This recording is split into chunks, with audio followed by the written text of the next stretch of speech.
काही स्वतःहून केलेल्या आहेत. म्हणजे एक लाभार्थी जे आहे त्यांनी आम्हाला स्वतःहून ॲप्लिकेशन केलेलं आहे की माझं आता लग्न झालेलं आहे आणि मी महाराष्ट्रातून कर्नाटकमध्ये स्थलांतरित झालेलं आहे, त्यामुळे मी आपल्या या योजनेसाठी पात्र होणार नाही. एक आम्हाला जी आलेली आहे त्यांनी स्वतः दिलेलं आहे की आधार कार्ड हे करत असताना मी चुकीचा नंबर त्याच्यामध्ये टाकला. ही ऑक्टोबर महिन्यातली तक्रार आहे. एक दोन तक्रारी आमच्याकडे अशा आलेल्या आहेत की मला आता सरकारी नोकरी लागलेली आहे, त्याच्यामुळे मी या योजनेसाठी पात्र आता होत नाही.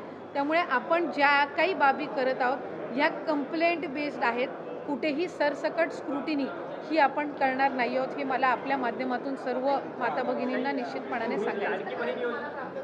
ते आम्ही साधारणपणे आज मी आणताना या प्राथमिक स्वरूपात आणलेल्या आहेत, पण याच्यापैकी डबल ॲप्लिकेशनच्या, स्थलांतरित झालेल्याच्या, उत्पन्नाच्या याच्यामध्ये वाढ झालेल्याच्या साधारणपणे 80-90% तक्रारी त्या पद्धतीच्या आहेत, म्हणजे ज्या आलेल्या आहेत त्यापैकी.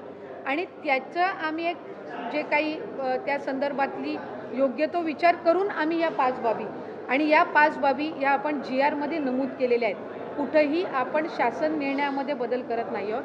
कुठल्याही एका योजनेचा जर आपण लाभ घेत असाल, समजा उदाहरणार्थ संजय गांधी निराधार योजना आहे, त्याचा लाभ 1500चा आहे, म्हणून त्या ज्या लाभार्थी आहेत संजय गांधीच्या ह्या आपण लाडक्या बहीणमध्ये घेतलेल्या नाही आहेत. पण नमो शेतकरी जी योजना आहे याचा 1000 रुपयाचा लाभ आहे. आपण GRमध्येच नमूद केलेलं आहे की आपण 1500 जो फरक असेल ती फरकाची रक्कम आपण देणार. त्याच्यामुळे याच्यात आपण कुठेही GRमध्ये आपण बदल करत नाही. दुचाकी आहे आम्ही GRमध्येच नमूद केलेलं आहे, पण 4 चाकी यांनी काही कंप्लेंट्स आम्हाला आलेल्या आहेत, तर त्याच्याने आपण फक्त पॅन त्याच मुद्द्याची आपण पॅन महाराष्ट्र आपण स्क्रुटिनी करतोय. आपण कुठेही विदाऊट कंप्लेंट आम्ही स्क्रुटिनी इनिशिएट करत नाही आहोत. त्याच्यामुळे मी स्पेसिफाय केलेलं आहे की या 5 बाबी इन्कम टॅक्स म्हणजे उत्पन्नामध्ये जर वाढ झालेली असेल, 2.5 लाखाच्या पलीकडे जर कुठल्या लाभार्थ्यांचं उत्पन्न गेलं असेल तर ते आता त्या योजनेसाठी लाभार्थी म्हणून पात्र नाही आहेत. जर दुचाकीच्या वर जर कोणाची वाहनं 4 चाकीची असतील ते पात्र नाही आहेत. जर ते इंटरस्टेट जर मॅरेजेस झालेले असतील तर ते आता त्याच्यासाठी पात्र नाही आहेत. सरकारी नोकरी लागली असेल तर ते पात्र नाही आहेत.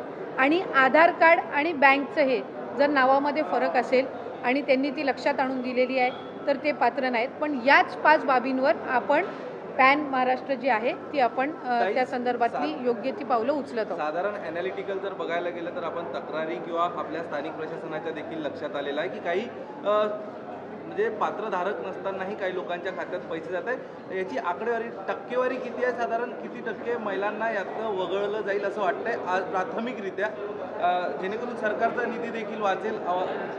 नाही, विषय याच्यामध्ये सरकारचा निधी वाचवणं नाही आहे, कारण आम्ही सुरुवातीच्या कालावधीपासूनच 2.5 कोटी लाभार्थी आपले असतील हे आम्ही विभाग म्हणून सुद्धा धरून चाललेलो होतो. जेव्हा बजेटची सुद्धा घोषणा झाली त्याच्यानंतर सुद्धा 2.5 कोटी लाभार्थी हे साधारणपणे रफली मॅक्सिमम असतील हा एक त्याच्यामुळे पैसे वाचवणं किंवा निधी वाचवणं हा विषय नाही आहे. याच्यामध्ये ज्या काही कंप्लेंट्समधल्या कालावधीमध्ये आल्या आणि त्या फक्त स्थानिक प्रशासन किंवा तिथल्या यांच्याकडून आल्या नाहीत तर वेगवेगळ्या माध्यमांकडून सुद्धा त्या आमच्याकडे येत होत्या.